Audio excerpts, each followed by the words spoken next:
Hello new roommate, मैं जिया हूँ। हाय, मैं मायरा हूँ। ये मेरा फर्स्ट ईयर है। और मैं रिया। रिया, ये नाम तो मेरी सबसे अच्छी दोस्त का था। क्या हुआ? मेरे चेहरे पर कुछ लगा है क्या? नहीं, वैसे तुम कहाँ से हो? मैं झारखंड से हूँ। क्या? मैं भी झारखंड से हूँ। फिर तो तुम दोनों की खूब जमेगी। क्या हम पहले कभी मिले हैं? तुम मुझे जानी पहचानी लग रही हो। मुझे भी ऐसा ही लग रहा है, लेकिन रिया नहीं जानती थी कि वो मेरी पुरानी दोस्त रिया जैसी दिखती थी। उसका नाम, उसकी आवाज, सब कुछ। रिया, ये लो हमारे गाँव की लिट्टी। मैं जानबूझकर उसके करीब जा रही थी, क्योंकि जो बातें मैं अपनी पुरानी दोस्त से नहीं कर पाई, उन्हें इसके साथ पूरा करना चाहती थी। रिया, बाहर स्पाइसी नूडल्स खाने चले? हाँ, मुझे तो बहुत पसंद है। मेरी पुरानी दोस्त को भी यही पसंद था। तुम्हें नहीं लगता मायरा रिया का कुछ ज्यादा ही ख्याल रख रही है? मुझे भी कुछ अजीब लग रहा है। रिया, ये स्कर्ट तुम्हारे ऊपर बहुत अच्छी लगेगी। नहीं, मुझे जीन्स और टी शर्ट पसंद है। प्लीज, मेरी तरफ से गिफ्ट है। Thank you. रिया, तुम खुश हो ना? हाँ। ये तुम पर अच्छा लगेगा, और ये रेड वाला तो और भी अच्छा लगेगा। ये परफ्यूम कैसा लगा? अच्छा नहीं है। तुम्हें ये सब किसने बताया? बस तुम खुश हो ना? शॉपिंग, मूवी, घूमना, ये सब वो चीजें थी जो मेरी पुरानी दोस्त मेरे साथ करना चाहती थी, और मैं रिया में उसे ढूंढ रही थी। रिया, नई भोजपुरी फिल्म आई है, चलो देखने चलते हैं। नहीं, मुझे भोजपुरी फिल्में पसंद नहीं है। क्या? लेकिन तुम्हें तो पसंद थी। मायरा, मुझे हॉस्टल जाना है। मुझे अच्छा नहीं लग रहा। मैं कितनी बेवकूफ थी। वो रिया नहीं थी, और कभी मेरी पुरानी रिया बन भी नहीं सकती थी। मायरा, मेरा एग्जाम अच्छा नहीं गया। अब मुझ में दोबारा कोशिश करने की हिम्मत नहीं है। कोई बात नहीं, मैं तुम्हारा इंतजार करूंगी, फिर हम साथ कॉलेज जाएंगे। लेकिन उस दिन मेरी दोस्त ने अपनी जिंदगी खत्म करने का फैसला कर लिया। आज मैं 20 साल की हूँ, लेकिन मेरी दोस्त हमेशा 18 साल की ही रहेगी। अब वो मुझे कभी नहीं मिलेगी।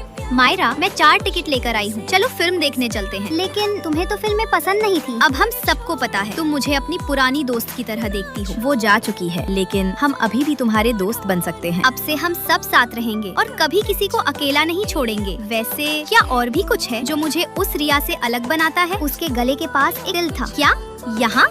रिया, अब तुम मुझे छोड़कर कभी मत जाना। इन दोनों की दोस्ती को किसी की नजर न लगे। मायरा, चलो बाहर नूडल्स खाने चलते हैं। मुझे नहीं जाना, तुम अकेली चली जाओ। क्या हुआ यार? कुछ दिनों से बहुत बदली बदली सी लग रही हो। रिया, ये मेरी पर्सनल बोतल है, इससे मत पी। मेरी बोतल टूट गई, और वैसे भी हम दोनों चड्डी बड्डी दोस्त हैं। एक ही बोतल से पानी पी सकते हैं। पता नहीं क्यों, पर अब मैं उसकी इन छोटी छोटी हरकतों से चिढ़ने लगी हूँ। मायरा, तुम्हारे और रिया के बीच सब ठीक है ना? पहले तो तुम दोनों बेस्ट फ्रेंड थे, अब क्या हुआ? शायद हमारी दोस्ती में दरार आने लगी थी। क्लास का टाइम हो रहा है, चलो खाना पैक करवा लेते हैं। तुम नूडल्स ले लो, मैं फ्राइड राइस ले लेती हूँ। भैया, एक नूडल्स पैक कर दीजिए। धत तेरे की, फिर से चम्मच रखना भूल गए। कोई बात नहीं, चलो वापस जाकर ले आते हैं। घटिया लोग। इन 2 कौड़ी के दुकानदारों की वजह से टाइम खराब होता है। ये लोग खुद भी यहीं सड़ेंगे और अपने बच्चों को भी यही सिखाएंगे। रिया कहती थी कि वो मेरे सामने अपनी असली पर्सनालिटी दिखाती है। वो मुझसे कुछ नहीं छुपाती, लेकिन उसकी जुबान से दूसरों के लिए निकलने वाला जहर मुझसे बर्दाश्त नहीं होता था। यार, मैंने 10 जगह रिज्यूमे भेजे, कहीं से जवाब नहीं आया। सिर्फ मुस्कान का इंटरव्यू कॉल आया है। एक काम करो, उस कंपनी के HR को मुस्कान के खिलाफ शिकायत कर दो। उसका इंटरव्यू कैंसिल हो जाएगा और नौकरी तुम्हें मिल जाएगी। क्या? नहीं, मैं ऐसा कभी नहीं करूँगी। बुद्धू, मैं तुम्हारा भला ही सोच रही हूँ। अगर तुम उसे अपने रास्ते से नहीं हटाओगी तो तुम्हें नौकरी भी नहीं मिलेगी। मुझे यकीन नहीं हो रहा था, जिसे मैं अपनी सबसे अच्छी दोस्त मानती थी, उसकी सोच इतनी जहरीली हो सकती है। मायरा, ये देखो, मैं सिर्फ तुम्हारे लिए लाई हूँ, बाकी लड़कियों को मत बताना। ये सिर्फ मेरी बेस्ट फ्रेंड के लिए है। यही मेरी सबसे बड़ी परेशानी थी। उसका प्यार और केयर मुझे अच्छा लगता था, लेकिन उसकी सोच मुझे अंदर से तोड़ रही थी। रिया, मैं मॉल जा रही हूँ, तुम चलोगी? नहीं यार, मेरा एक पार्सल लेती आना। अकेले बोर हो जाऊंगी, तुम भी चलो ना। अगली बार पक्का। आज थोड़ा काम है। तुम्हें पता है, आज नेल आर्ट शॉप पर अमन आया हुआ है। मैं तो जा रही हूँ, तुम अपना काम करो। तो फिर मैं चलूंगी। जब उसे मेरा काम होता था तब मैं उसकी बेस्ट फ्रेंड होती थी, और जब मुझे उसकी जरूरत होती तो वो मुझे सबसे ज्यादा इग्नोर करती। चलो रिया, चलते हैं। हम लोग थोड़ी देर और रुकेंगे। तुम चाहो तो जा सकती हो, मैं बिल दे दूंगी। अब मुझे लगने लगा था ऐसी दोस्ती से अच्छा है मेरा कोई बेस्ट फ्रेंड ही ना हो। मायरा, मेरा पार्सल लेना मत भूलना। हाँ, अब मुझे समझ आ गया था, मैंने गलत इंसान को अपना सबसे अच्छा दोस्त बना लिया था। उसे न लोगों से बात करने की तमीज थी और न दोस्ती की अहमियत। ऐसे दोस्तों से दूर रहना ही बेहतर है। ओए गधी, तूने इतने पैसे क्यों दिए थे? खाना तो सिर्फ 25 रुपए का आया। क्या? सिर्फ 25 रुपए? मैं तो 50 रुपए में लाई हूँ। बुद्धू, 2nd फ्लोर पर नया स्टॉल खुला है। 5 रुपए की नॉन वेज सब्जी, 5 रुपए की वेज सब्जी, और रोटी चावल तो पूरे फ्री है। मैंने 3 नॉन वेज और 2 सब्जियां ली, साथ में रोटियां, सब मिलाकर सिर्फ 25 रुपए हुए। अच्छा, मतलब हर बार हमारे पूरे 25 रुपए बच जाएंगे। वाह, यानी हर महीने पूरे 750 रुपए बच जाएंगे। और ये तुम्हारी 50 रुपए की कॉफी। क्या? ये तो 100 रुपए की मिलती है ना? वहाँ एक के साथ एक फ्री मिल रहा था। मैं आधा घंटा लाइन में खड़ी रही। वाह यार, कंजूसी में तो तेरा कोई मुकाबला ही नहीं है। जिया, जल्दी कर, अपना हेयर स्ट्रेटनर, ब्लो ड्रायर और इंडक्शन कुकर सब छुपा दे। क्यों? क्या हुआ अचानक? मुझे पक्की खबर मिली है, वार्डन मैम सरप्राइज चेकिंग के लिए आ रही हैं। कोई भी भारी इलेक्ट्रिक सामान मिला तो सीधा जुर्माना लगेगा। बस फिर क्या था, हमने कमरा ऐसे चमका दिया जैसे वहाँ कभी कोई रहा ही ना हो। कमरा तो एकदम चमक रहा है। अरे नहीं, वो हेयर ड्रायर। प्लीज आंटी रुक जाइए। मैं तभी आंटी मुझे बहुत जोर से पेट में दर्द दे रहा है। अरे ये तो सीरियस लग रहा है, मैं तुम्हें दवा देती हूँ। देखा मेरा कमाल। मायरा तो सच में बेस्ट रूममेट है। छी यार, इन कपड़ों से कितनी बदबू आ रही है। परफ्यूम लगाना होगा। सिर्फ परफ्यूम से ये बदबू नहीं जाएगी, मैं इसमें कपूर रख देती हूँ। अब 1 महीने तक कोई बदबू नहीं आएगी। आज वो पुराना सिंक कैसे ठीक हो गया? किसने किया? और कौन करेगा? हमारी ऑलराउंडर रूममेट। उसने खुद प्लम्बर को बुलाकर हॉस्टल के सारे नल, बिजली की दिक्कतें और सफाई का कोना कोना अकेले खड़े होकर ठीक करवाया है, ताकि हम लोगों को कोई परेशानी ना हो। देखो मैं सबके लिए दीवार वाले हुक, ब्रश, ऑल आउट और बाथरूम क्लीनर लेकर आई हूँ। थैंक यू भगवान जी, जो आपने हमें इतनी अच्छी रूममेट दी। हट मोटी साली। क्या हुआ? तुम दोनों आपस में क्यों लड़ रही हो? मैंने अपने नए कपड़े बाहर सुखाने डाले थे और रिया ने उन पर अपने मोजे डाल दिए। तो ये बात है, अब मुझे नहीं रहना तुम लोगों के साथ। रिया, तुमने जिया के कपड़ों पर अपने मोजे क्यों डाले? वो नए मोजे थे, मैंने उन्हें पहना तक नहीं था। सॉरी यार, मैंने गलत समझ लिया। अगर कोई प्रॉब्लम हो तो हम आमने सामने बैठकर उसे सॉल्व करेंगे। मैं तो सोच रही थी अब हमारा ग्रुप टूटने वाला है। जब तक मैं इस कमरे में हूँ हम लोगों को कोई सपने में भी अलग नहीं कर सकता। हाँ, हमारी बड़ी माँ। अब हमारे बचपन की दोस्ती में आग लगाने वाली उस कुत्ते को मैं नहीं छोड़ूंगी। मुझे हमारे हॉस्टल का सबसे हैंडसम लड़का पसंद है। तो कौन है वो? पहले तुम बताओ,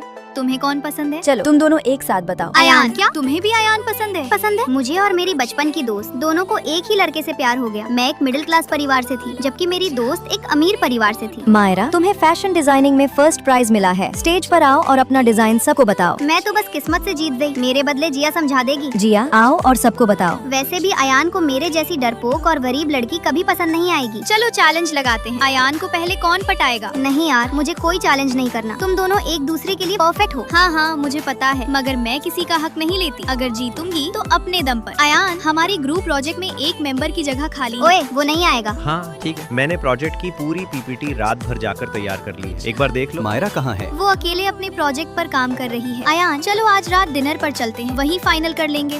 तुम्हें बनाने की कोई जरूरत नहीं पड़ी। अयान ने रात भर जाकर खुद ही प्रोजेक्ट तैयार कर लिया। और पता है, आज हम दोनों डेट पर भी जा रहे हैं। तुम यहाँ अपना प्रोजेक्ट बनाती रहो। मायरा के साथ ऐसा नहीं होना चाहिए। मैडम, इन रद्दी किताबों के 10 रुपए से ज्यादा नहीं मिलेंगे। भैया थोड़ा बढ़ा दो ना, मुझे पैसों की बहुत जरूरत है। मायरा, तुम यहाँ क्या कर रही हो? तुम लोग यहाँ? हाय। मैं और अयान रेस्टोरेंट जा रहे हैं, चलोगी? नहीं, मुझे कुछ काम है, मैं चलती हूँ। जिया तुम्हारी दोस्त नहीं, दुश्मन है। ये प्रोजेक्ट कौन समझाएगा, मायरा या जिया? मैम, इसे मायरा समझाएगी। धत तेरे की, मैं तो स्टेज पर जाते ही सब भूल जाती हूँ। मुझसे नहीं होगा। फिर भी मैं हिम्मत करके स्टेज पर गई और वहाँ मैंने इतना अच्छा प्रेजेंटेशन दिया कि सब हैरान रह गए। लेकिन वहाँ एक जिया थी जो मुझे देखकर खुश नहीं थी। रुको जिया, बात करनी है। अयान को भी तुमसे कुछ कहना है बोलो। मायरा, मैं तुम्हें पसंद करता हूँ। मैं और जिया ये सब पहले से प्लान कर चुके थे। तुम्हें लगता होगा कि जिया तुम्हारी दुश्मन है, लेकिन उसी की वजह से तुम इतने आगे बढ़ पाई और हम दोनों मिल पाए। अब कुछ बोलोगी भी बुद्धू? मुझे पता था मेरी दोस्त मेरे साथ कभी सपने में भी बुरा नहीं कर सकती। हाँ यार, ये भी कोई कहना। मुझे ग्रेजुएशन तक आने में 2 साल ज्यादा लग गए। अब मैं 24 साल की हूँ। तुम सबकी उम्र कितनी है? मैं तो 23 साल की हूँ। लगता है इस रूम में सबसे छोटी मैं हूँ। मैं सिर्फ 22 साल की हूँ। तुम तो हमारी छोटी बहन जैसी हो। लेकिन हमारी चौथी रूममेट कहाँ है? अभी तक आई नहीं। Hello everyone. आंटी, आप शायद गलत जगह आ गई हैं। ये ग्रेजुएशन स्टूडेंट्स का हॉस्टल है। मुझे पता है, यहाँ मेरी बेटी का एडमिशन हुआ है। वो सिर्फ 17 साल की है, बहुत तेज क्या है। 17 साल की लड़की ग्रेजुएशन में? ये तो वंडर वंडर गर्ल गर्ल है। है। मैं जब 3 साल की थी तब से कविताएं लिख रही हूँ। 5 साल की उम्र में पेंटिंग सीखी और 10 साल की उम्र में फिल्म में काम करके अपनी पहली कमाई की थी। आगे आप लोगों से बहुत कुछ सीखना है। चलो तान्या, बहुत हुआ। दोपहर के 3 बज रहे हैं। तुम्हारे अंकल ने एक नई वेब सीरीज के ऑडिशन का टाइम सेट किया जी है। मम्मी चलिए। तानिया रुको, आज हमारे सारे प्रोफेसर और गाइड के साथ बहुत इंपॉर्टेंट वेलकम मीटिंग है। प्रोफेसर मुझे जानते हैं, मैं उनसे पहले ही मिल चुकी हूँ। अभी मुझे ऑडिशन देने जाना है। हाँ, वैसे भी वो तो गॉड गिफ्टेड है, हम लोगों को ही पढ़ना पड़ेगा। आज क्लास में पूरा सिलेबस बताया जाएगा। तुम जाओगी ना तान्या? नहीं, मुझे माँ के लिए पैसे कमाने हैं। मायरा,